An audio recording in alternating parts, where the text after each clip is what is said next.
Hello, everybody, and welcome to episode 23 of Rise Up the Podcast. I'm here with your two favorite hosts, Greg Beast-Grenlian and Scotty Rodgers. Fellas, how are we doing? Good to see you guys back on the weekly basis. I love it. Great, brother. Yeah, man. Feeling good. Back to weeklies. Let's go. Got a lot to talk about. Just had a 17-5 win for Calvert Hall over Victor, New York, which was a nice little win. And guess what, man? That team is going to be in the state finals for New York. They're a freaking hell of a team. How did my boy Ben Cuomo do? So Ben did okay. We were due for one. We've been getting a couple rough games for us. We lost to St. Mary's, which is a big rival, 13-3. So our boys were a little tested by me early this week with a couple expletives. So today I was very happy. Love it. That's very good. Very, very good.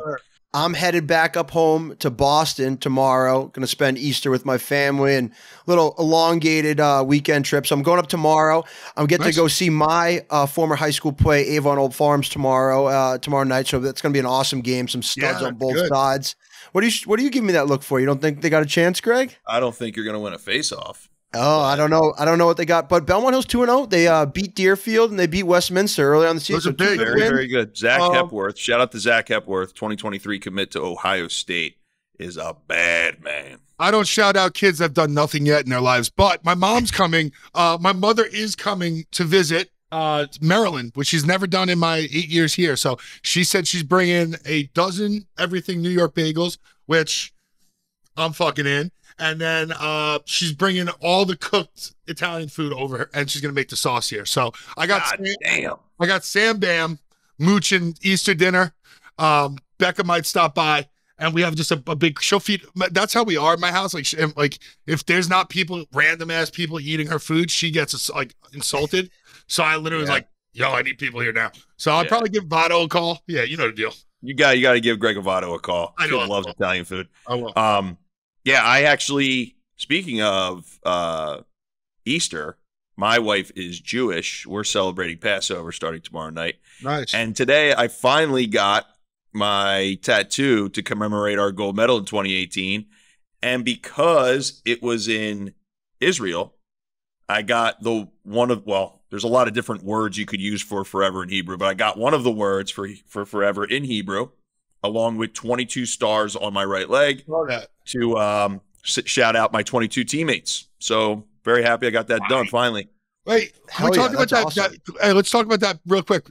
Good matzo ball soup. Does your wife make a good recipe? Because that's different in every family. They got a matzo ball soup. Her mom, her grandmother. What's the deal? Let me put it this way. My wife's family is not one of very good cooking. My family, Armenian family, is. But Jenny is more socially Jewish. She's not a current practicing Jew. Yeah. But we do celebrate Passover with her family. So there's not really – look, man, I love my wife's family, but they're not epic. They're not epic cooks. They know it. I love it. It's okay. But they're coming over because it's good to spend time. So that's it, baby. That's why Uber Eats. That's why Uber Eats was invented. We know that. Goddamn right. But fellas, we got a great show in store. We're going to recap a bunch of college lacrosse games that just happened this past weekend, preview some games coming up weekend. We got a new segment, Trolling with Scotty Rodgers. So new segment alert. He's been going at kids on Instagram. If you mess with the bull, you will get the horns in the Rise Up podcast. So we're going to go over some of the chirps that he's been seeing, and we have a fantastic interview. Coach at Johns Hopkins, John Crawley, professional lacrosse veteran, star at Hopkins. Pumped to talk to him. He's talking about revitalizing the Hopkins program after a few down years and how they've been successful so far this season. And just before we get into all that, I'd love to shout out our sponsors. We have Roback, code RISEUP20 for 20% off your Roback orders. The weather's getting nice. It's sundress weather out here in New York, and it's, collared shirt or button-down shirt, golf shirt weather. It's been great. Get your Roback gear. We're rocking it always. We got that light hoodie that's great for this, 65-degree weather. I'm always wearing that. I got a stain on it the other day. I got to try to get it out. Can we get some more? Hey, can we get some more of those? Let's get some more of those. Need some more. That's it. And you got Scotty, you got the joggers, right? I've been dying for a pair of those. I had the joggers. I left them in a hotel room because I was so fucking twisted at a wedding. I just left half my closet in the closet. So we're gonna get in touch with our fellas over at Roback, trying to get some more gits for us. But make sure if you're gonna buy some Roback gear, use promo code RiseUp20. And before we get through with shouting out our sponsors, we have to shout out, as always, the Face Off Academy and 42 Performance LLC. I'm here with two of the best in their respective positions. Greg's always doing his thing with the Face Off guys on Instagram, in-person sessions, and Scotty's drilling his kids for 5 hours a day. He's got lesson after lesson after lesson. Follow his Instagram. You can see some drills on there as well. Thanks, but fellas, we got a crazy week in. What's up? Well, yeah, while we're in it, I'll kick us off with the college. You guys wanted me more into college lax? I got you. So love it. So my dad is a huge he's like, he'll talk Notre Dame all day. So it's like, and sometimes you guys know me, I don't even watch the game. So he's like, dude, big win for the boys. And I'm like, what are you talking about? And then today he was like, so we got a big one this week. I was like, yeah, Duke, like I watched the Duke Virginia game. I saw that O'Neal effort, 6-3. I mean, listen, it's going to be when Duke hits like this mid-season Duke, we used to always play Duke early, and now Notre Dame's playing mid-year. I'm telling you, man, it's a different beast every time you get Duke at this time rather than February 20th. If anybody has been holding a lacrosse stick for more than a year, they know how Duke rolls. Yep. Right? We talked about it at the beginning of the season, and we talk about it every year. Yeah, they'll lose to a High Point or Jacksonville early in the year. And, everyone, maybe they're not that good this year. Hopeful thinking. Dino loves it. He loves that they lose. He loves it. The more you don't talk about us, the better. Mm-hmm. Everybody. This year, they only have one loss. It's to Jacksonville, who's good. Yeah. Yeah. But, they're rolling. But it's a Dino. It's almost like a Dino.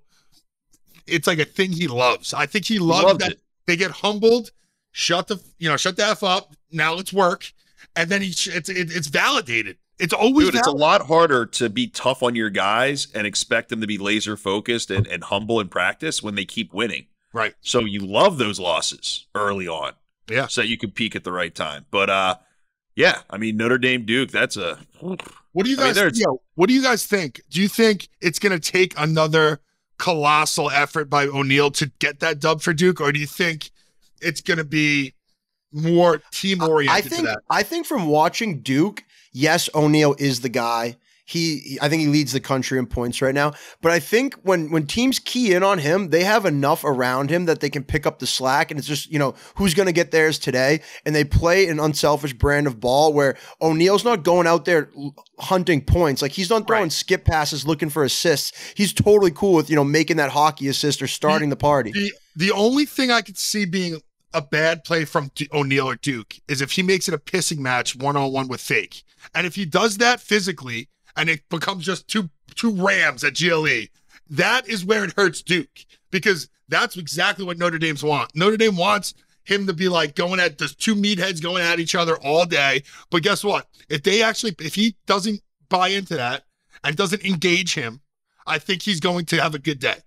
I don't think either offense or defense is designed to create a one-on-one like that. Yeah. I think the Notre Dame defense plays at like such a unit.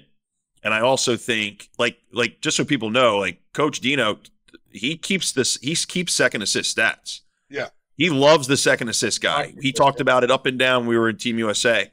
So, I like what Sibes said where, if O'Neal's not getting the points, it's going to go to somebody else. Yep.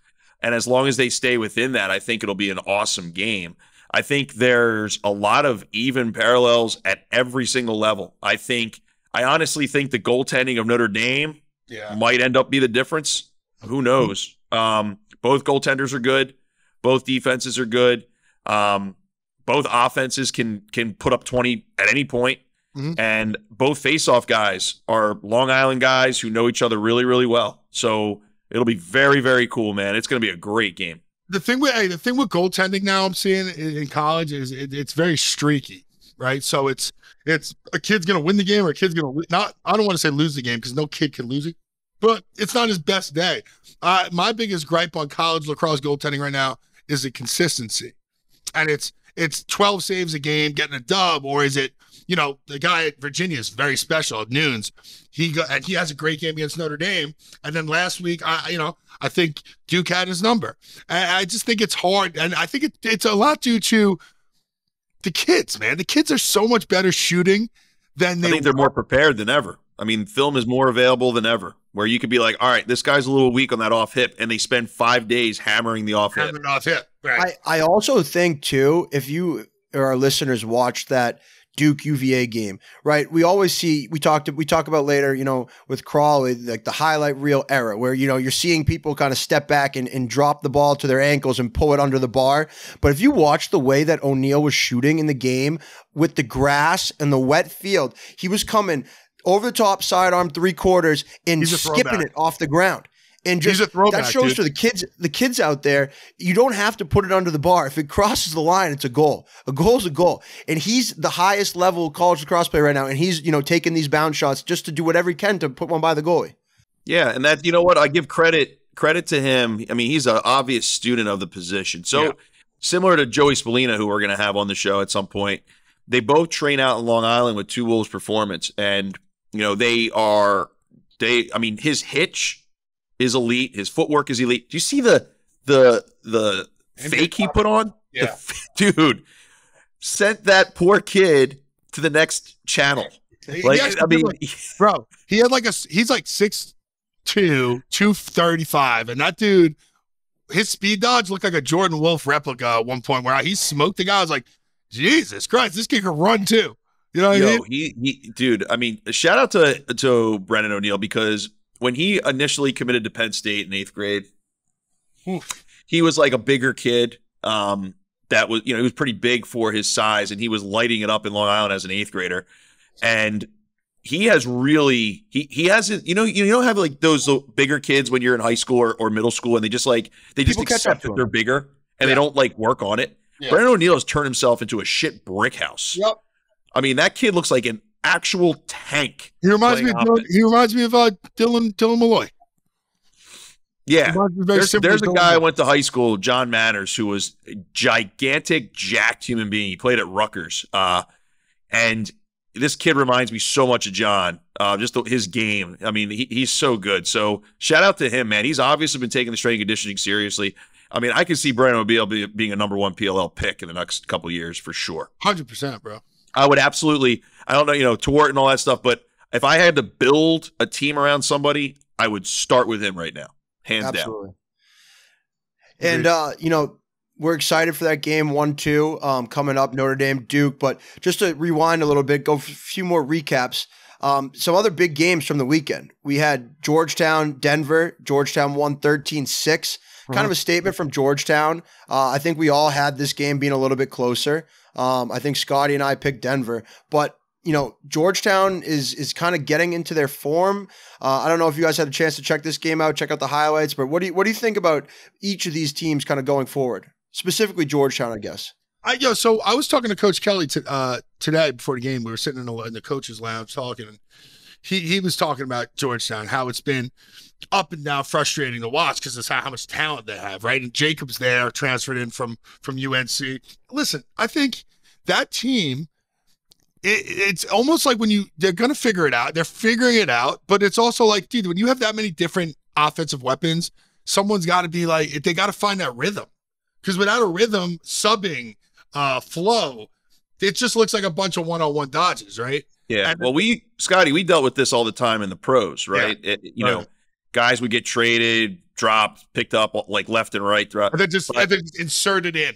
Yeah. So what I think people are forgetting, and Ohio State's going through it too, is on paper, just because you win the transfer portal in the offseason doesn't mean you just put together a super team for a year. People have to remember, Rutgers is dealing with it a little bit too, is a lot of these teams have benefited greatly from that 2020 blanket waiver that the NCAA gave all these guys. That's why we always joke about these like mid-20-year-old kids being still in college.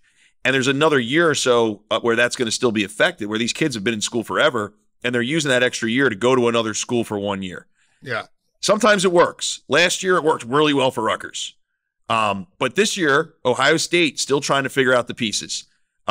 Georgetown took a little bit of time for those guys to all get warmed up to each other, Right. but it's clicking now. And that's why I was pretty confident that they were going to win this past weekend. So listen, when you get a guy like Tucker Dornovic, you got to understand he's a volume shooter. So if he gets 13 shots on the game, it might throw off someone else's rhythm because he has to get his 13 shots. So it always comes down to this. I always thought of this. When I was in Notre Dame, we never really took transfers because we were very stubborn. It took a while for Jerry. Jerry wanted guys that knew our system and knew it from start to finish, not guy that could pick it up but fake, unique, great fit. And that's what I'm going for. Is I think Notre Dame does a great job is they find guys, maybe it was a Yale guy, right? He was a Yale guy. He could take this information, process it, be cerebral, and still play our defense. Now, that's hard. Listen, that's hard because if you come from an ACC school or you're like the best player at Albany, no slight to Albany, but then you go to like Hopkins, there might be a different schematic system that you might not. Well, also, the thing that no one ever talks about that you and I have experienced is the off the field stuff. All three of us played Division I college ball, and we know how important it is.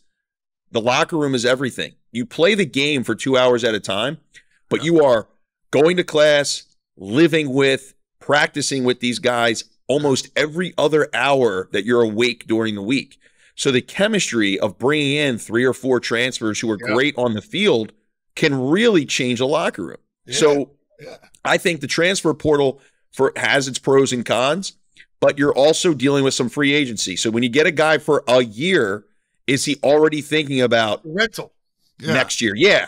Or, it's not like it used to be where I picked this school and for better or worse, I'm your teammate for the next 4 years and we're roommates. Like, not like that anymore. Dude, you know how petty I am? That if this would have happened, I know exactly how petty you are. When this would have happened, if this would have happened when I was at Notre Dame, and we just brought a kid in and gave him a Notre Dame diploma for a year. He gets to say he went to Notre Dame and he was a rental for a year. I would fucking snap. I'd be like, bro, you are not. Yeah, you went through all the hard work, man. Scotty, what was your major at Notre Dame?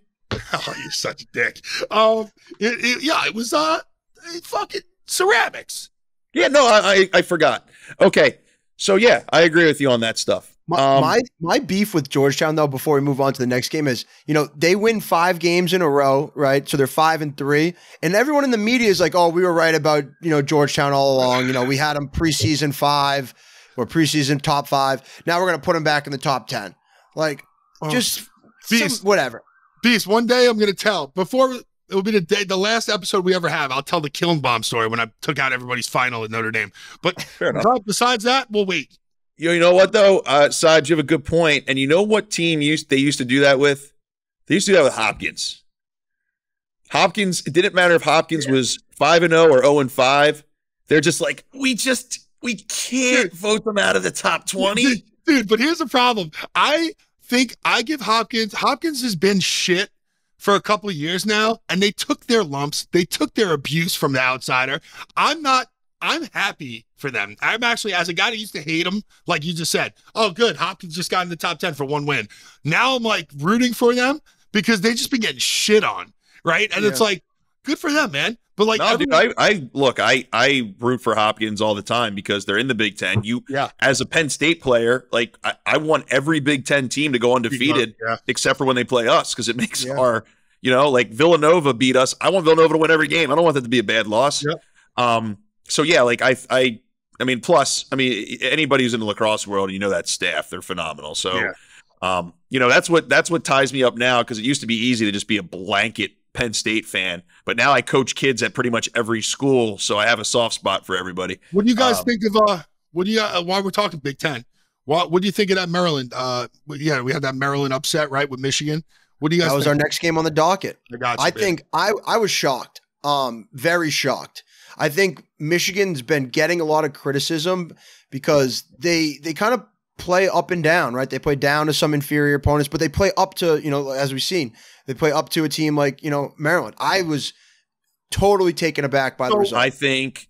I mean, look, you have a head coach who understands Maryland, right?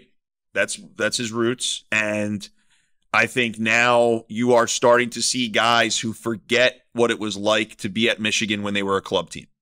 And I think you're also seeing recruits that are forgetting that Michigan isn't a brand new Division I team. Right. You're seeing kids that are like, oh, Michigan is an awesome school and they have a great athletics program and I want to go there.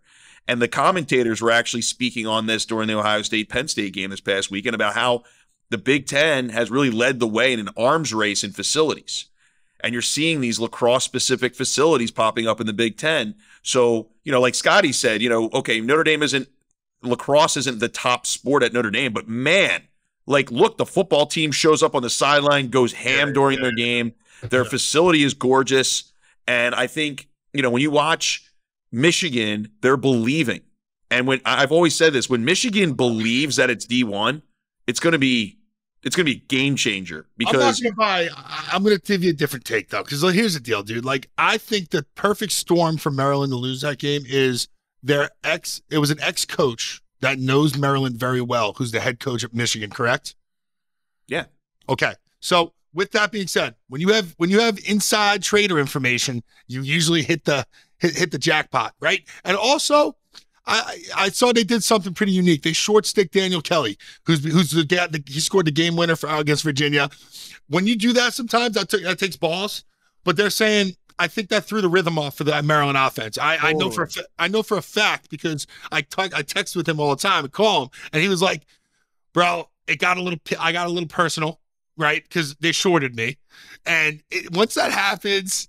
Sibes, you know how this goes as an offensive guy. No, and I think that's such a good point too, because if you're a defensive coach and you just throw a wrinkle in, like if it's, mixing a zone on a possession or on a man-up possession, lock someone off and just have the other team think. Just getting them out of their rhythm, like you said, that's such a great point. I also think, you make a great point because Kevin Connery's really gotten, he's got his guys in there. And, we knew when he came over to Michigan, it was just a matter of time before they started to poke their head out of here.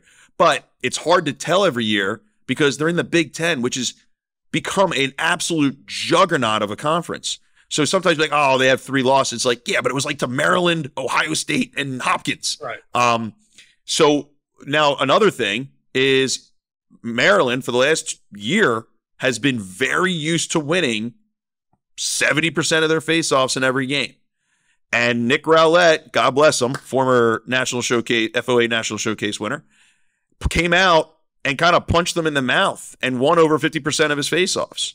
And when I've experienced it on teams where if I have an off game and we're used to getting the ball 80% of the time and all of a sudden we're getting the ball 50% of the time, everyone gets more white knuckled down there on the offensive side of the ball. Bro, we've always talked about this since we began this podcast about the X factors. You play X factor positions, goalie and faceoff. Now, I don't think it was there. I know as a young goalie, young goalies go through this little growing pain at some point. Nunes is going through it as a sophomore. Rupel has been playing unbelievable to date, and then he had his one duck. And guess what? That was a bad team to have a duck against, but guess what? I trust that kid. I'm telling you, when the stars align, sometimes the stars align. I'm not taking away from Michigan. I'm not, but sometimes the stars align, right? Yeah, I think this is a combination of Michigan is becoming a better program every year, right? But also, I think Maryland was such a historic program last year in their season. That team was such an unbeatable juggernaut. Yeah, that I think people are just forgetting. They're just normally really good, and they're really, really good this year. And I still think they're a top 5 program in this season. Yeah. But they're human. They're more human than they were last year.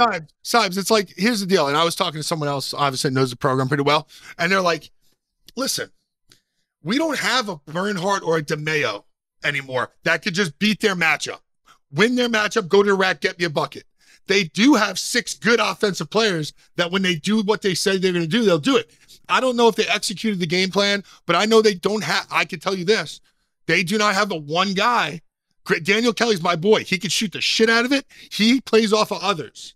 So it's going to be interesting to see how if they buy into their old identity, or maybe they feel themselves and 1 or 2 guys go off. Now, that's the roulette game of coaching kids is absolutely. You don't know if that guy's going to buy in or he's going to say, fuck it, I'm going to do my own thing. And that's the gamble, college kids. Absolutely. I think you're totally right. And before we move on to our next game, just bringing up Maryland, I saw something wicked funny on Twitter, and this guy was getting ragged on. Our boy Joe Keegan quote tweeted it. That's how I saw it. But then I eventually deleted it. But I'm lucky enough I screenshotted it and sent it to some people. Some guy tweeted out a picture of a Maryland lacrosse player's house. And in this picture, there's a couple cars parked in front of the street, and there's 2 trash barrels in front of the house, and one is knocked over. No trash on the ground, nothing in it. The tweet says, amazing how a rental in Calvert Hills with at least 5 at Terp men's lax players are unable to bring in their trash cans in. Meanwhile, many seniors are able to do this neighborly responsibility without issue. This tip can has been there for 20 plus days. At Coach Tillman, at College Park, Maryland. Hey, get a fucking life, buddy. Get the fuck out of here. Dude, what are you doing? Sitting there in the windows every day? Hey, what's worse? Hey, what's worse? What's worse? Looking at college kids' houses all day, or not bringing in your trash can? You fucking creeper. Wait, who tweeted that? Some guy, Stuart Adams, and Keegs quote tweeted goes, disgusting. Expect the NCAA to investigate immediately. Terps may be forced to vacate 2020 national championship. Yo, let me guess. The guy who tweeted it out, he doesn't have a profile picture. No, he does. I tried to look at it, but here's the picture. Look at what a fucking creep shot. If you're that guy, like, why not be a normal human being? And if it's bothering you that much, go over and talk to them. Guess what? I took my trash can in all year. My neighbor Jack's 90. Hey guys, bust my balls. He brings my trash can up every day because he knows Scotty ain't gonna do it. And guess what I do for him? I carry heavy shit from his car to his house. It's an agreement. That's called being good neighbors. And I guess Tillman responded to it because he was tagged, and Tillman said something like, "This will be addressed. Like, don't worry about it. I got a report that the can was moved in." But I mean, first off, you're living in a college town. Tills would address that because he is by the book, buttoned up. But goddamn, I mean, if I'm a player, I'm like, I gotta find this guy. This is unbelievable. Yo, that guy would have. I mean, he gave away his line of sight. With that photo. Yeah. Would have been a rough semester after that. Or Greg, imagine a guy creeping by your house. I'd be like, yo. I mean, one year you know in what college, house in America nobody creeps by? Yours. They know I'm in the bushes. I'm in my own bushes.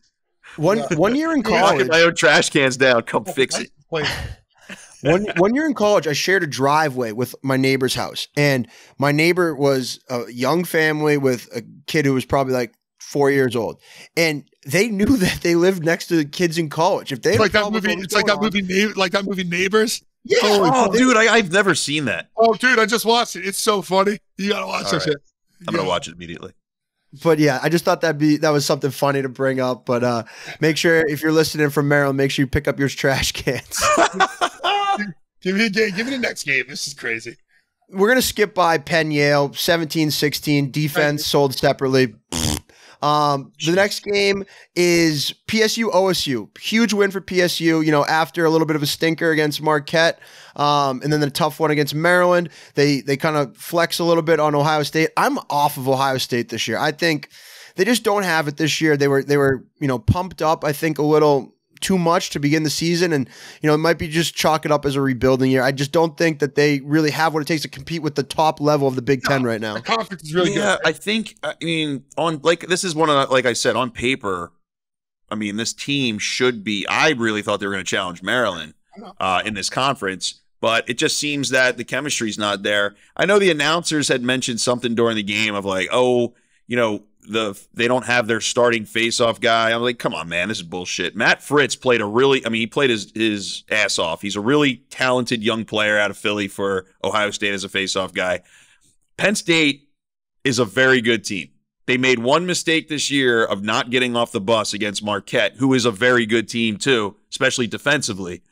And they got punched in the mouth, and they tried to come back too late in that game. Then the next week against Maryland, you're playing against, once again, I think a top 5 team, and Maryland dominated possession and won by 3 goals. So here's how it is, Greg. I think in the Big Ten, it's actually a testament to how talented they are. If Ohio State and Rutgers sucked this year, Hopkins and Penn State took the spots of them last year. So listen, that's gold. That's Dude, good. it's like the ACC. Like you never know who's going to be the king of the mountain. Mhm. I used to do the CAA games every year, and we used to laugh about how, holy shit, like you have no idea what kind of blender this is going to give us. 50-50. Yeah, everyone beating everybody. Same thing in the Big Ten. I totally agree with you. I think it's just a slobber knocker of a conference. And I think you put Ohio State in almost any other conference. Look, they beat North Carolina handily this year. Like Ohio State is not a terrible team. They're just not playing at the same level to beat the other Big Ten teams right now. Ohio State, put the Ohio State in the CAA. Well, I mean, yeah, they get the AQ. They can tough it up in there. That's hard hat and lunch. I like their chances in the CAA. Nothing against the CAA, but I think. Listen, I got to give a shout out to my boy Seth Tierney too. I saw a post game speech he gave after a good win by them, and listen, it was preaching something that is very important right now. We're so stressed on W's, on winning, right? He was talking about other shit that's going on in their program. We don't know it. They've been through a lot, deaths and families, blah blah blah. Listen, man, that's what it's all about. So that's why when people come for Seth's head, when they come for his head on like performance, I go, that is a great leader of men. Meaning, you don't understand, dude. That guy, they might have beat fucking Wagner, but guess what? It meant a lot because nobody knows what you're going through. Right? Defend Seth Tierney at all costs. You want a piece of Seth Tierney, you got to come through Scotty and I. 100%. He's our boy. I will take on anybody to defend Seth Tierney. He's a Levittown If guy. you want to talk about somebody that I would want my son to play under, because I know that he's going to learn how to be a man while he's in college, he's going to come out better for it, absolutely Seth Tierney. You do not touch Seth Tierney. So you're seeing, like, we're always talking about these, like, big W's, right? These big wins, these big games. And we're spoiled, dude. 1 versus 2 is playing this week in the middle of the season. That's great. There's other games going on in the game, and there's games within those games. There's lessons being learned. There's kids learning shit. There's men being made. It's just fucking. I'm so sick of hearing about it's just about winning. No, it isn't, bro. Because I learned how to be a fucking adult at Notre Dame. I learned how to survive on my own. I learned how to be away from my family. And there's lessons. I'm not gonna sit here and like just. It's just we're so result oriented sometimes that we don't worry about like the process. Well, it's interesting because you and I both coach kids for a living, and I have all the kids that, every year, rising juniors, what schools do you want to go to? And they give me the same 4 Final Four teams from the year before, all 30 of them. Yeah. And I'm just like, look, man, like you're not all going to these schools. You have to find the school that's right for you. So similar to you, I don't have a national championship ring from playing at Penn State. No. And I tell people all the time, I knew nothing about Penn State lacrosse when I committed there. I just knew that was the school I wanted to study kinesiology at. And I don't regret it any second of my life because I hate to tell you, but when you're 35 to 40 years old and you're at the bar telling people about your national championship, no one gives a shit. Now, it's great to win one, but no one gives a shit. 40 years later, they're like, oh, what was your job? Dude, what do you do for a living? I was talking about a good father. Like, those are the things that matter. Dude, I was talking about a game the other day. Our spring break trip, my 5th year, we went to Colorado Springs. We played Air Force. And I was like, that's like what stuck out to me. All that shit. I just remember going to Colorado Springs, how beautiful it was with 50 of my best friends. And yeah, the game, I think we beat Air Force. I don't even fucking know. But guess what? I just remember that moment. It's not about like, the national championship, CJ Cosmere scored it. Yeah, I remember that, dickhead. But guess what? I also remember having a good time with my teammates. Yeah. It was very memorable. Dude, Air Force is awe-inspiring. It's sick. What a gorgeous place. It's sick. Give me the next game. Yeah, go ahead. Next game is Hopkins versus Rutgers. We talk a lot about it with Crawls, on Hopkins' season. We don't need to touch upon it too much. Hopkins won 16-12. Hopkins trending up, Rutgers trending down. We're Big Ten heavy on this recap, but I still think Rutgers is very, very, very good. I think Rutgers is super dangerous. I agree. Like, I could see them going on a run. I could see them going into the Big Ten tournament and challenging for it. Agreed. Well, that wraps up kind of our big games of the last weekend. But Scotty, I love that you touched upon some of the other games that are going on, because if you're a fan of the sport, there are so many games going on all weekend long during the week. If you want to watch some great lacrosse, because all these games going on are the highest level of lacrosse that's going on at this moment right now. So tune in, watch all those games. You can learn something from every single one of them for sure if you're a young player. But yeah, no, great point, Scott. I actually, just real quick, I want to give 2 shout outs. To 2 very young, very good players that aren't getting a lot of burn in the press. Anthony Gobriel, sophomore faceoff man for Navy, went toe-to-toe with Mike Sisselberger, who's arguably, probably going to be the first faceoff guy drafted in the PLL. And then this past weekend, he beat another preseason All-American. He went over 50% against Boston. And then the other kid, Micah Hansen from Wisconsin, is a freshman at Canisius. He's facing off at over 70%, and he already has over 100 ground balls this season. Kid's an absolute stud. So those guys aren't getting a lot of love from the press because you're not playing for top 5 teams right now. So I'm going to give you guys that love. Love that, buddy. Hell yeah. Love it. We'll do some quick previews for games coming up, and then we'll get into our new segment, some trolling with Scotty Rodgers. Quick games coming up, some big highlight games. We talked about Duke, Notre Dame. Then the next big one, ACC matchup, UVA versus UNC. Off the bat, I think UVA, without a doubt. I think UNC's in a little bit of a funk right now. UVA, might need a little bit of a get-right game, but what's the spread? What do you think? Spread's UVA -4, and it's at UNC. Is there an over? I don't have it written down. It's going to be, I think that game's going to go. I think it's going to be a good game. I think I'm calling like a 20-14 Virginia. I would bet the over if it's 24.5 or less. I like it. I think UVA is going to run away. Over, definitely. I think the over only hits if UNC can score goals. UVA is going to do their job. If UNC can score, then maybe the over will hit. Next game up, we got Michigan coming off a massive win versus Maryland, following up playing Rutgers, another Big Ten I got matchup. Rutgers. What's up? I got Rutgers. Games at Rutgers. I think that's such a high feeling beating Maryland from Michigan. I think there's a letdown there for sure. Yeah, you're probably right. No, I think they're going to dominate ball possession. Mm-hmm. Michigan or Rutgers? Michigan. I think Nick Rowlett's going to continue to do his thing. Yeah. But what's the spread on that one? Rutgers -2 at home. I'm telling you, dude. I listen. I believe in face-offs and goaltending like the next guy. Because we are both of those. But at the end of the day, it comes down to, fuck, man. You got to put the coming ball off in the net. that high of like your best program win of all time. Yeah. Feel. What do you got, Greg? What do you got? The OU for UVA North Carolina is 28.5. I told you. Yeah. 20-14, dog. Well, I would take the money line with Michigan at +150. I like it. Right. I think, I would take Michigan +2 just because I think it's going to be a close game. I don't know which way it's going to go. It's just going to be a close game, so take the points. Next game, we have Maryland -4 at Ohio State. I just kind of trashed Ohio State a little bit, saying that they're done this year, kind of. You don't get two trap games out of. You don't get 2 letdowns out of Till's team. So no, and definitely not back to back. No, not especially. Maryland lost. Maryland lost last week, and that's the nail in the coffin for me. I think Ohio State's defense will show up better. I also think that Matt Fritz, he knows Nick Wehrman really well. They train together in Philly, so I think Matt Fritz can put on a little bit of a counter game. And Ohio State does a better job of disguising their coverage on the wings better than almost any team in the country. So 2-goal game. But yeah, I mean Maryland. I could see Maryland. I could see Maryland pulling away late on this. All right, and then we have number 6 Hopkins at number 8 Penn State. That game is at Penn State, -1.5 for Penn State. I'm gonna go with Penn State. Although I don't know why they just had the alumni weekend last weekend. I think at Penn State, this would have been a good one for that big game. Yeah, Ohio State's has become a good one too. Yeah, I mean, every Penn State alum hates when we're favored.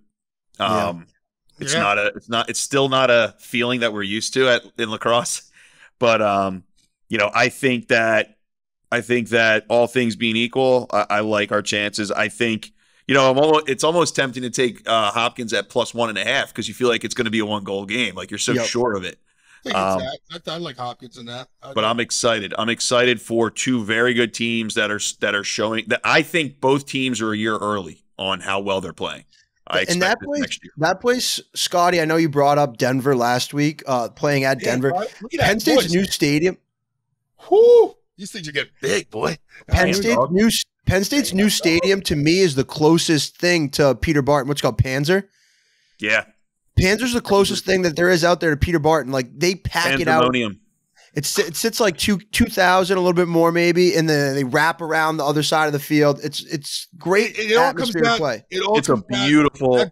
It's beautiful. Bro, I'm giving you you're so right there when you look at from the one end zone, you see Bryce Jordan Center dead ahead up on the hills where the sun's setting, and then you see Beaver Stadium to the right, and you're right next to the track building.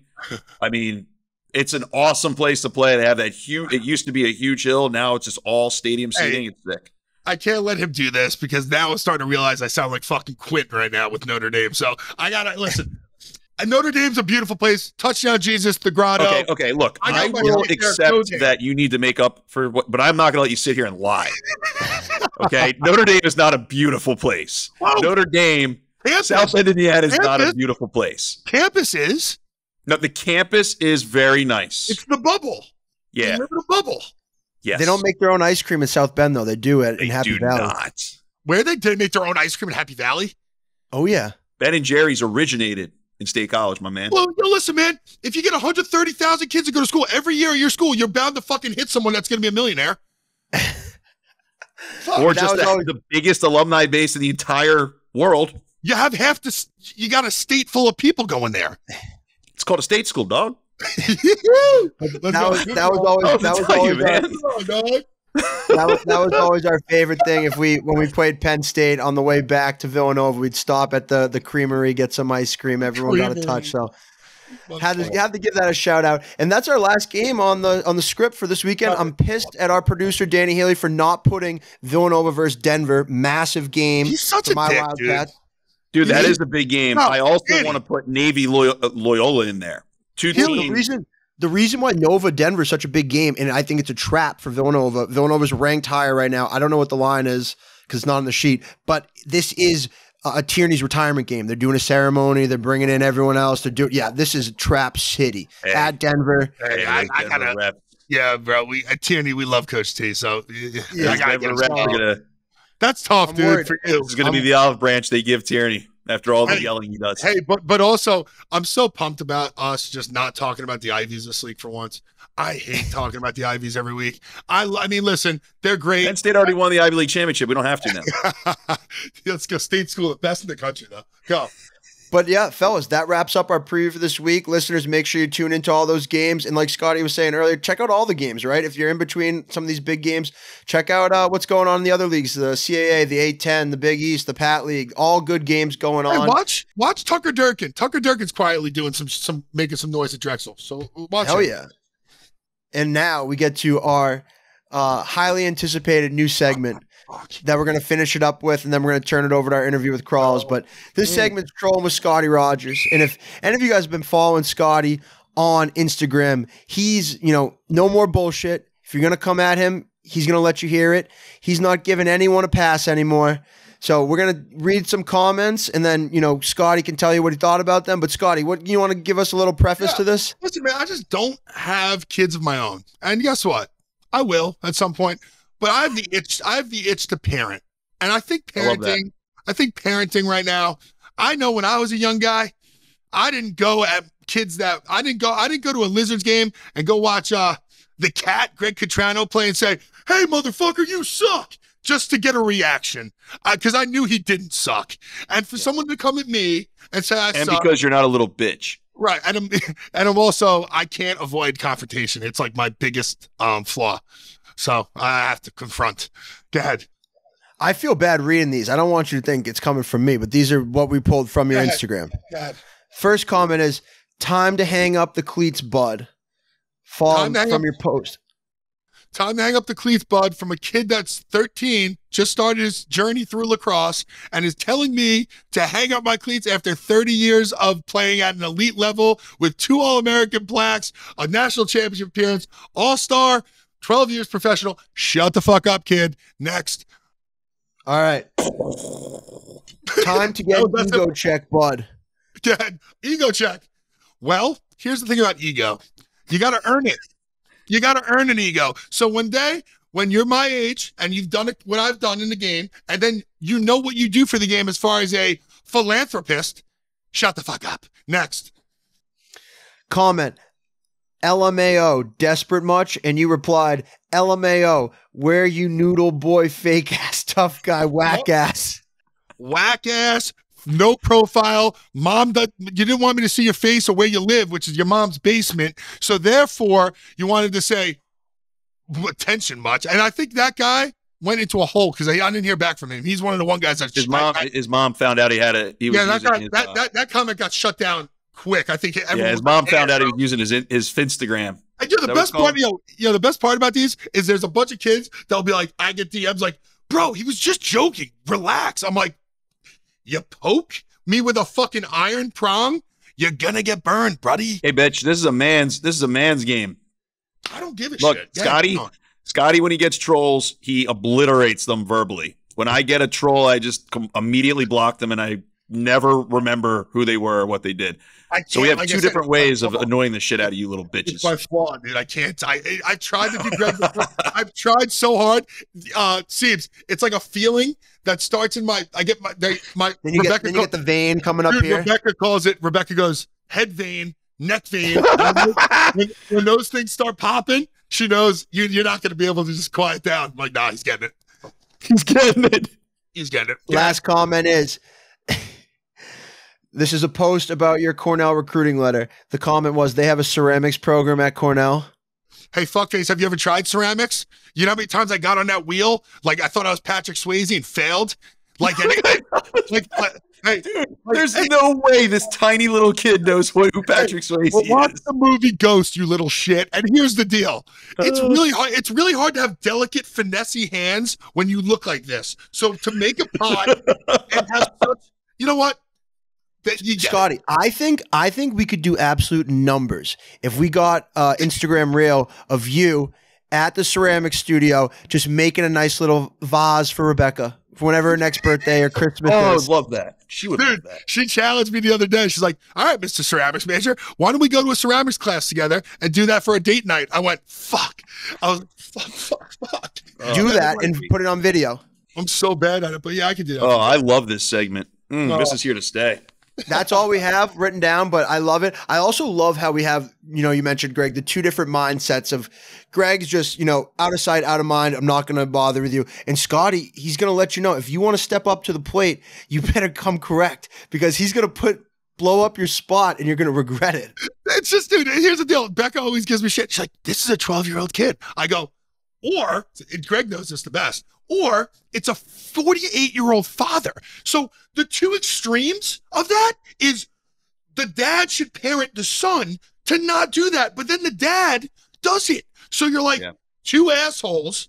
This is why I have to step in and be a parent. No, you know what, Scotty? I get that. Sometimes you feel like you got a parent. Like, if there's a kid, like if I caught my son, he's only 6 now, but if I caught my son at some point talking shit to a grown man on social media, you'll never see him on social media again. You might not ever see him again.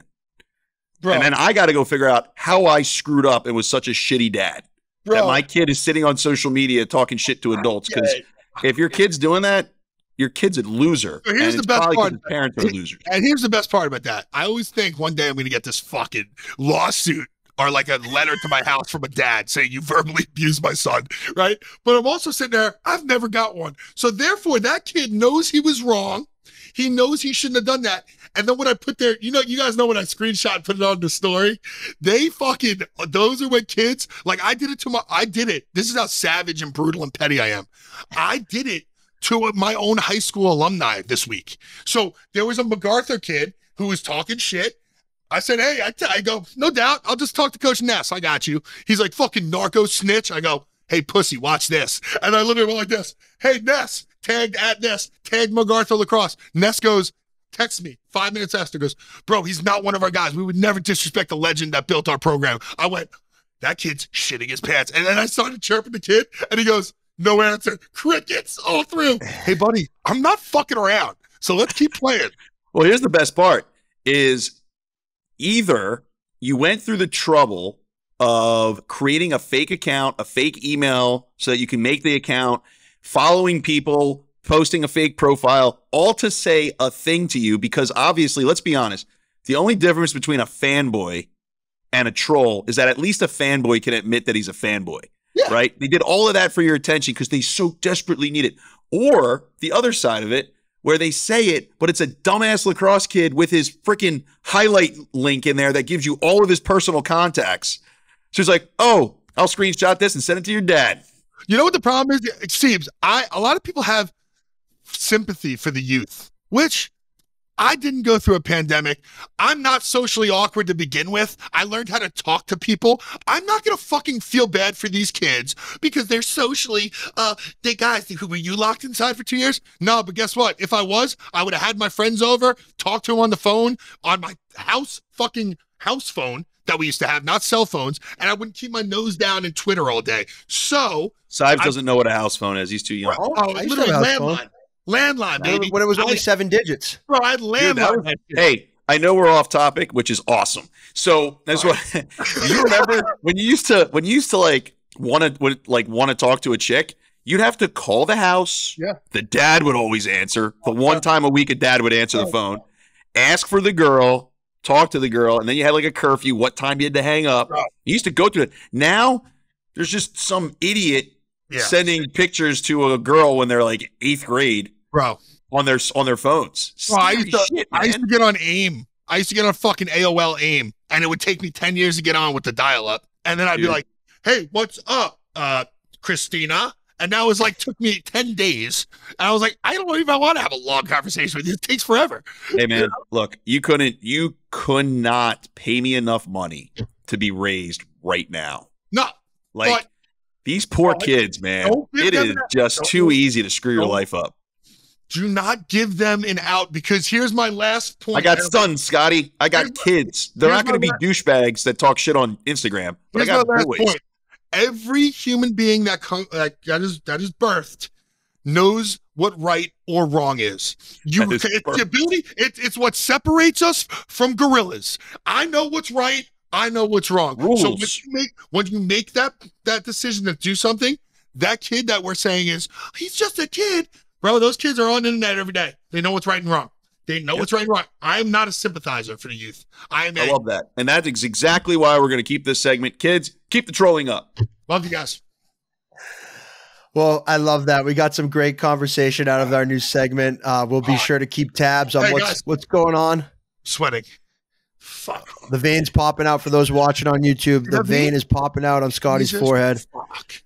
Oh, actually, before we move on, the one that actually cracked me up, someone said something to you, and you were like, motherfucker, I shave my head. It's a choice. That was not true what he said. He said, your head looks like a ball sack. And I go like this.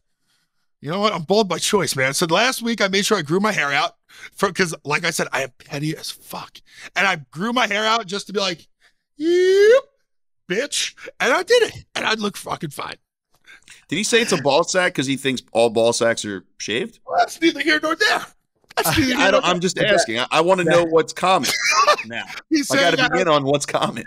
I don't know what the kids do, but I guess that'll be a conversation for next week. Look, you jogged my memory when you took your hat off. That cracked me up. You're like, motherfucker, I'm bald by choice. I was cracking up. But fellas, great segment, great episode. We're going to turn it over to finish off with our boy John Crawley. He's talking a lot about Hopkins, his journey to become a coach there, and it basically all about him and his journey as a pro, his journey as a coach, and just getting this program back to where it's at. So before we turn off, here is John Crawley. A very special welcome to the podcast, John Crawley, coach at Johns Hopkins University, professional lacrosse veteran, star at Johns Hopkins, and Port Washington's finest. Welcome to the podcast, John. We're pumped to have you here. Yeah, thank you guys for having me. Johnny, I am this many minutes old knowing that John Crawley went to the same high school as my wife. Port Wash? Is that my right? mother-in-law was probably a substitute teacher for you, Linda Kolodny. Wow. I don't know if I remember her name, but that's pretty crazy. You got to check the stats. You got to check the stats. I played with Jake Vaccaro, so whenever I can shout out, Tom Schreiber? No, something Schreiber High School. I give the chance. Tom Schreiber. Yep, I played with a lot of Vaccaro. Hey, so. Johnny, I'm excited to have you, man. You're one of my favorite people on the planet. You're definitely my favorite teammate I've ever played with, and that's 12 long-ass years. So, listen, I know what you bring to the table. A lot of guys in our sport don't really, and especially this generation of kids, I'm getting right into it. They don't understand what a teammate is, right? They don't understand culture, positivity. And me and you, I remember on the sideline of the Atlas, used to take a lot of shit from fans, but we also knew the importance of what we brought to that sideline with the egos and the talent that we had. How do you think that's helping you in the college game kind of create that? I think it's definitely a huge piece of what you're doing at Johns Hopkins right now, changing that culture. Can you talk about that for me? Yeah, I mean, I think that anytime that you're in a pro locker room, right, you're surrounded by guys who had a ton of success at different levels, a ton of success at different places. And you know, the group that we had a ton of guys who were the best in the world in at all different phases in their career, all different phases of even that season. And you know, what it always came down to for me is like, am I doing everything that I can to help the team win? And like, I don't think that I am nearly the talent or player that a lot of the guys on our team were. But you know, I kind of always, you know, even throughout my entire career from, you know, high school to college to being able to play pro, the team success is what kind of was at the top for me in every scenario. And all I wanted to do was win. And I think that, you know, my dad kind of instilled that in me and at a young age. And, you know, it didn't change no matter the situation, the league, you know, whether I'm playing, you know, pick up hoops with people. That's kind of what I feel like a competition is there to do is, you know, the goal is to win, and how can I be the best teammate or help us do that. And you know, it's very kind of you to say that. You've played with a lot of really good teammates and really good people. We had a lot of good teammates on that team, and you know, so to hear you say that definitely means a lot. But that's kind of what it always kind of boils down to for me is like, am I helping, you know, our team win at the end of the day? Love that. Yeah, Crawley. So right now the Jays are making moves. Tell us a little bit about this season and why we're seeing a Johns Hopkins team that's kind of rising to the occasion this year. Yeah, I think that the bottom line of it is that the guys on the team the last couple of years have been challenged at a really high level in a lot of different areas of this thing, right? I think the lacrosse piece and the record over the last couple of years is one aspect of it, but as we all know, right, having a coaching change from Coach Petramala to Coach Milliman during COVID when there was a lot of uncertainty, and I think we have a group of seniors who have been through a lot. And for the guys to have gone through a lot of those struggles, I think that like this year particularly, I thought that, you know, the situation that I kind of felt like I walked into in the fall is a group of kids who were just like, A, super hungry, B, had like little ego, like almost no ego, and wanted to find a way to win and were desperate to do it. And I think that, you know, I wouldn't, you know, I'm not sure if I know every reason to why, because I don't think it's possible to really know. But I think we have a group of kids who you know have zero selfish intent while they're playing, while they're around their teammates, and I think that we've got a group who just want to get better and want to continue to fight and win. And they've done a really good job taking to the coaching. Listen, yeah. Johnny, coming off of that, like I kind of equated to what we're going through at Calvert Hall right now. You know, we're not the teams we used to be. So we're not the 3 MIAA championship teams we used to be. We lost a couple early on, and I talked to the guys the other day. You know, there's another guy that would understand this talk as you.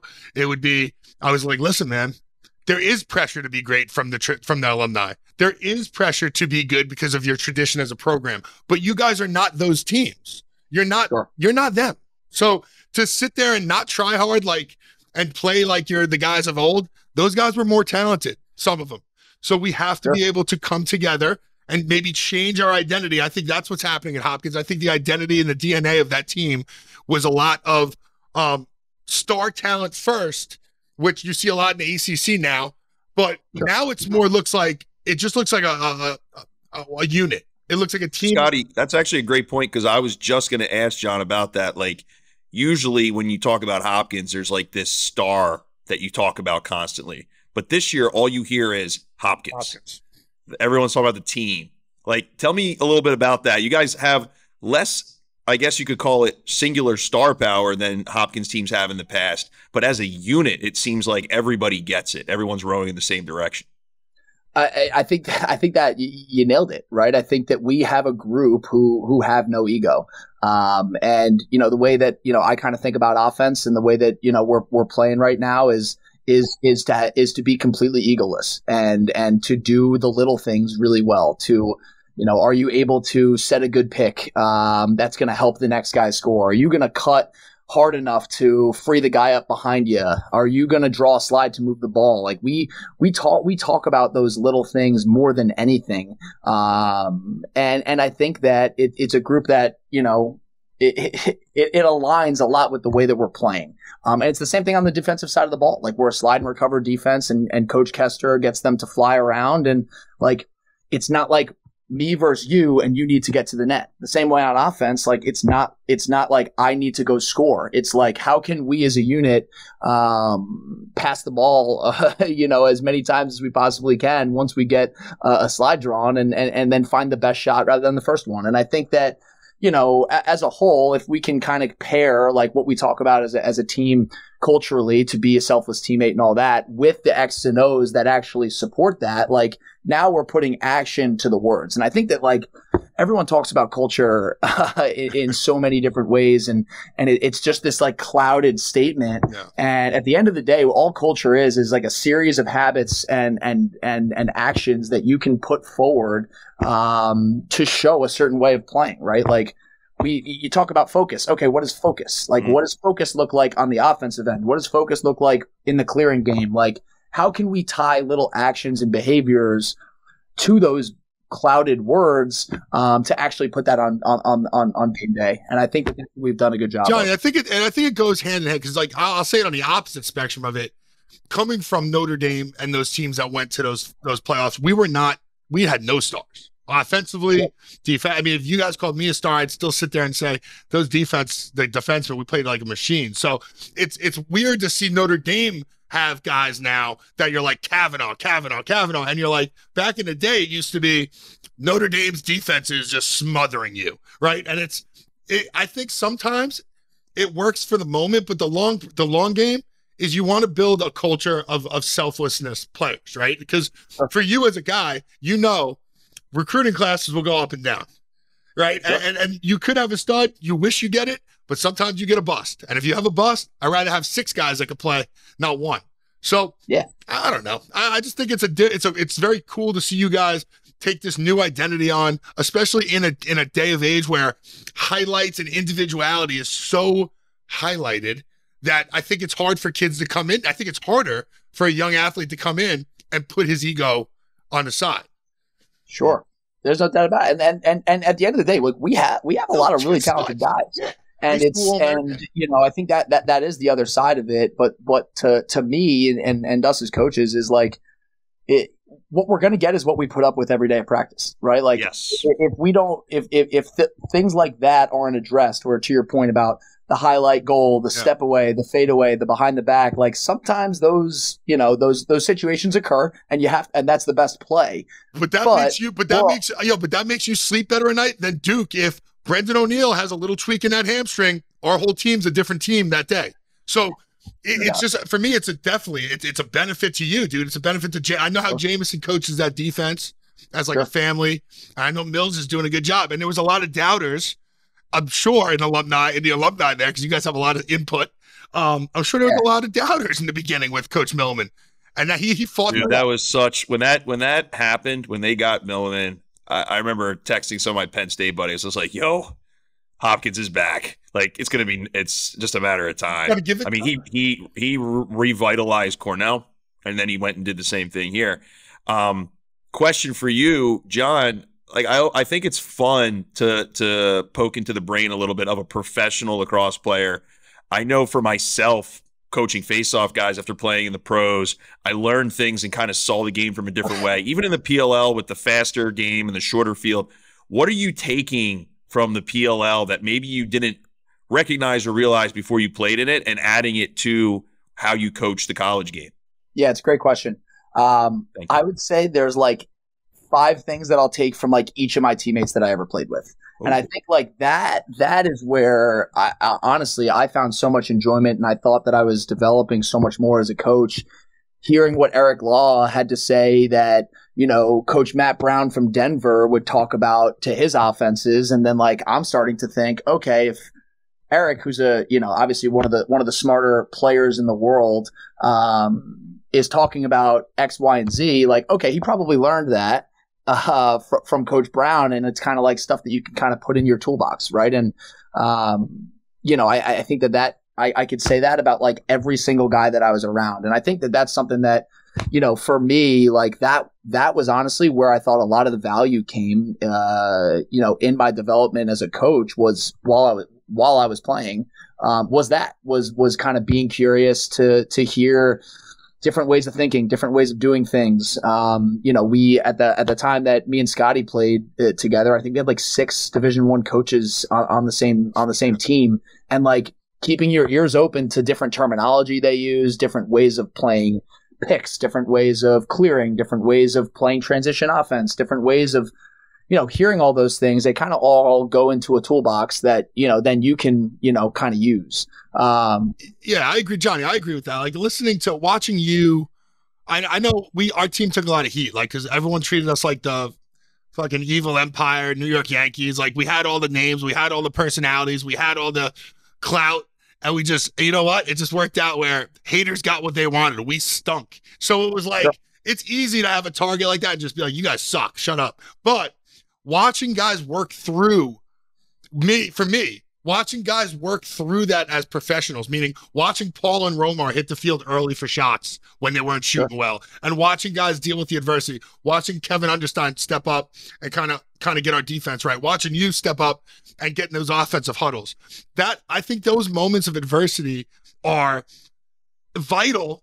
And we might not know it now, but look at this team now. I'm not taking credit for the old Atlas, but a new Atlas. But guess what? You don't get anywhere in life without figuring shit out hard.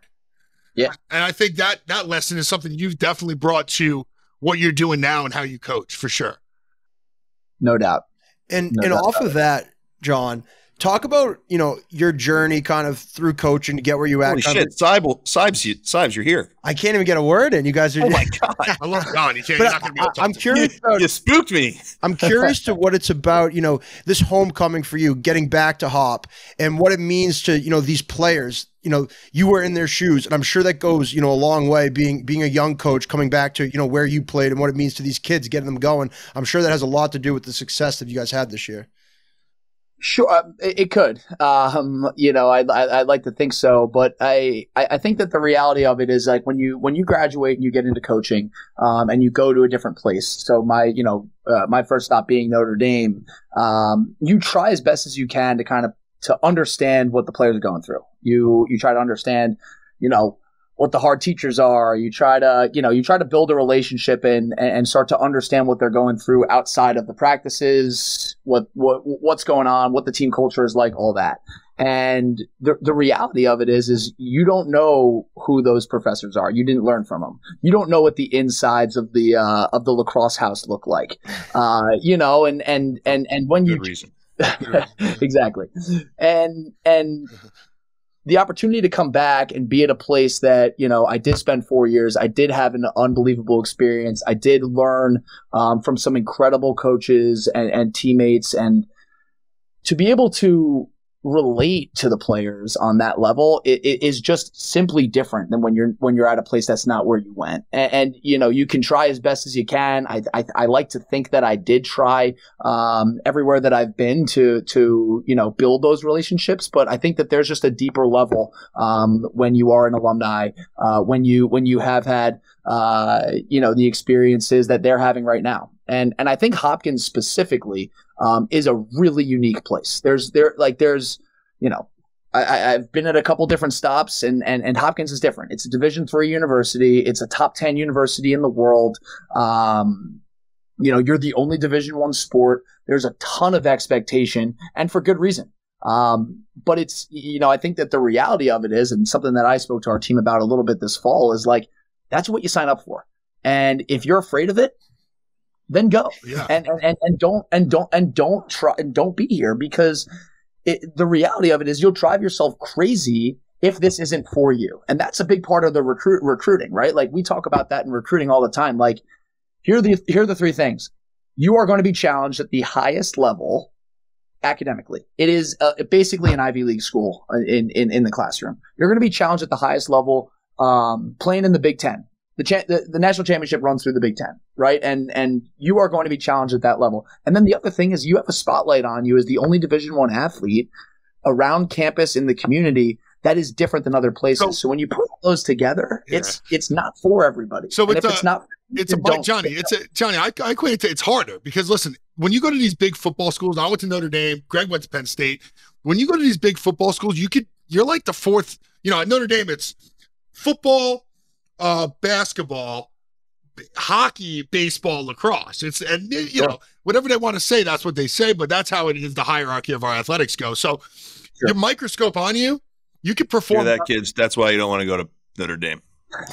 Probably better to go to Penn State. No. But at the end of the day, if you are a guy that likes the spotlight and you know what you're signing up for, and you know you're the biggest ticket on in campus, you're going to go to Hop, and you're going to take that pressure on you, and you're going to do it. And if you're in Notre Dame, you're a guy that's like, I'm not looking for that outside noise right now. And but sometimes you fall through the cracks there. And I always felt like I would love to play at a Hop. I'd love to have. I know when Petra was there, the old recruiting myth was he takes you around. Scotty Rodgers is on the scoreboard, and he walks you in on the stadium, and I'm like, my ego, I'd be like, yo, man, right? Notre Dame, I got to go to a football game and go, this is awesome. And some people, it's just what you want, sure. Right? Exactly right. That's what everyone talks about with like the right fit, right? In recruiting, it's like, it's not right or wrong to not like a place, but knowing everything about the place before you get there is important. And, that's what we talk about, right? You have to be excited about all that and understand that, it's going to be way harder than you could ever imagine. Yeah. And we want kids who want it that hard, right? And at the end of the day, when you get a bunch of 50 guys, you get a locker room of 50 guys who want that, it's you could do something special. Dude, that D3 dynamic though, guys, I was a strength coach there. That's unique, man. Because it's almost like the football team's got 100 guys, but they're good, they're great. But it's like a big fraternity. They have a big football house. It's like it's hard to keep your guys to lessen their mindset sometimes. You know what I mean? Because their peers are maybe in a different mindset for how they handle athletics. Yeah, it's just different, right? Different programs, different levels, different priorities. The athletics here are actually, at a ridiculously high level in every conference that they're in. But yeah, at the end of the day, it is different. So, Crawls, was this your goal, right? As soon as the job opened up at Hop, throw your name right in, or did you kind of go into coaching with the expectation that later on in life I'd like to get back here, or is it just kind of how the cards kind of turned out?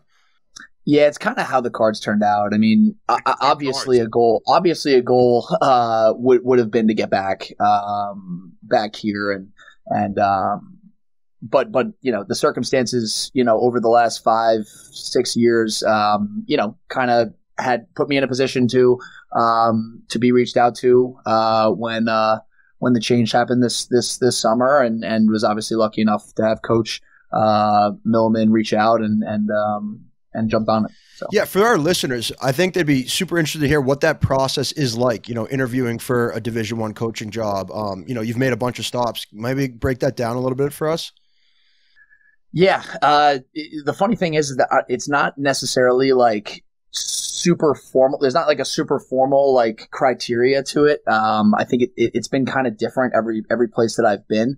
But for example, getting into my first coaching job is I left school not sure what I was going to do after my senior year, was playing in the MLL, and my MLL coach was Jim Stagnita.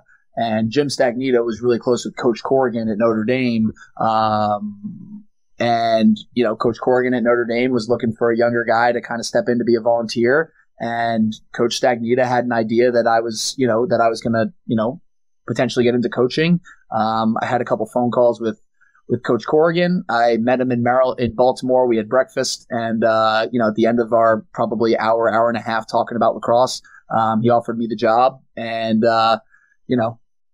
2 weeks later, I moved to South Bend, Indiana. So that one was a little different than even getting this job. Right, this job a couple of years ago when the coaching change first happened, I was in the interview process with, and I guess I was in one of the top 2 or 3 spots, and didn't get it. I was while I was at Lehigh, and eventually, when the coaching change happened again this summer. Coach Milliman kind of reached out. He gave me a heads up that it was happening, and that that he wanted me to be the one and only call. So it's all dependent on the relationships that you have with people, and it's pretty fluid. In some ways, you obviously have to go through the steps with the university to actually end up getting hired. But at the end of the day, it's a head coach's job to hire who he wants. And I think that can happen in a lot of different ways. Yeah, I'm hoping when I get myself into college coach one day, I delete all my social media by then, so they could probably give me a bypass on the motherfuckers and fucks. But you already got out. It's a lot of scrubbing. You were already in college coaching. You already got out. Maybe I got the itch, kid. I was in sales too. I was in sales too. I don't know, man. You got to check to see if there's an extra year eligibility. Scotty's begging to come to Hopkins. Jesus Christ, man. Dude, I like what he's doing there. I like that staff. I like that staff, dude. I coach there. I like it there. It's like small. It's small. It's intimate, but it's also big time. Can't really describe Scotty has done more to hinder Notre Dame recruiting in the last 15 minutes.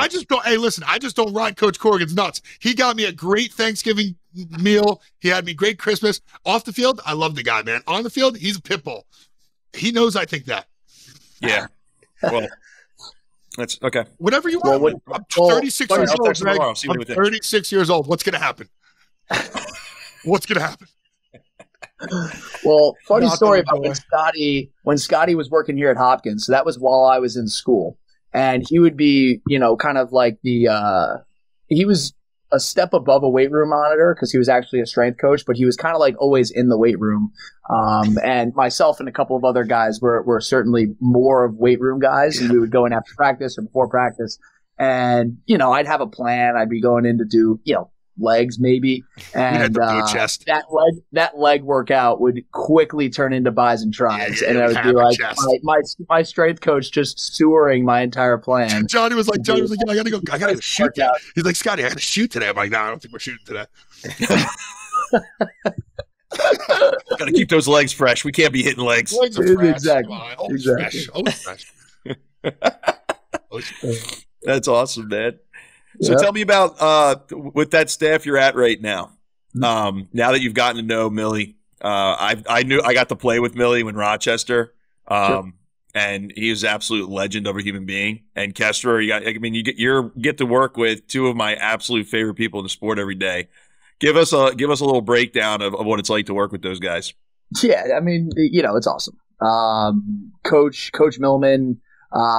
Is a guy who's obviously super analytical, number one, has really helped me kind of develop, some different perspectives on what we're doing on offense and all of that. And being able to have some back and forth with him, bounce ideas off of him from personnel to X's and O's to all that kind of stuff has been awesome over the last, couple months. And Jameson is as hard a worker as they come. I mean, he is in the office every morning at 5 a.m. He is, leaving after practice. Today practice ended, around 6:45, 7 o'clock. He's clocking in 14-hour days every day. No one cares about this place quite like him, and to be able to, compete with him out on the field when we're going offense versus defense, and B, learn from him has been awesome. And then the other side is we've got 2 other assistant coaches in Brian Kelly, who's also a Hopkins alum, and John Cohen, who's our director of operations. And we just have a really, we're all really tight. We probably go out to eat dinner, once or twice a week together with wives, girlfriends, all that kind of thing. And, we've definitely gotten close over the last year.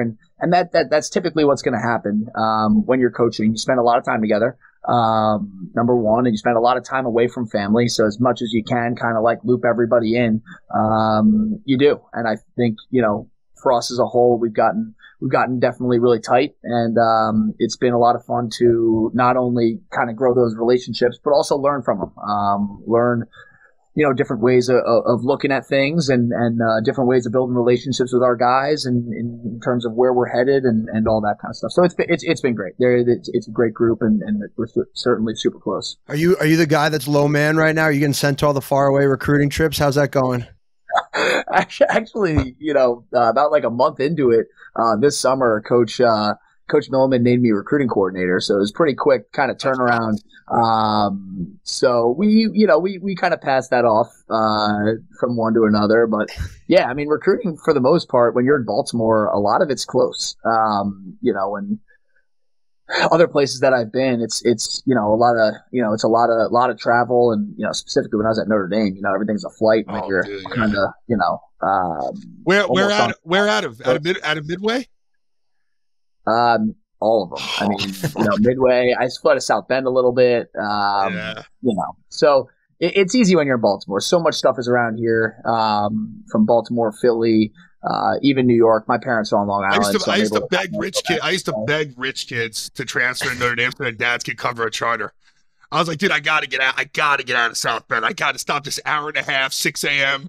bus with Jimmy John's in my hand. We weren't that good yet, so we didn't get Chipotle. We had like Jimmy John's every fucking day. I was like, I'm going to fucking Midway to shoot. God, he was taking all the freshmen's Notre Dame is miserable. It's awesome.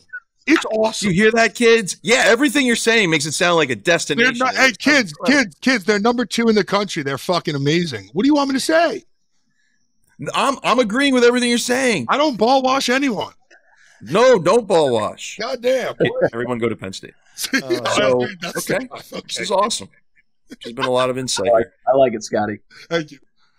Crawls, this has been great. Fellas, any last questions for Crawls before we let him go? No, I love him. It's the best. No, man, you were awesome, John. I loved having you on here, brother. Keep it going this spring. Good luck, except for when you play Penn State. Well, that's beat the shit out of him. John, I think your brother would give me some crap if we don't shout out Fat Sunday. So I know Brian listens. How do I get on that? Do I got to do some crazy shit? You don't have to do anything.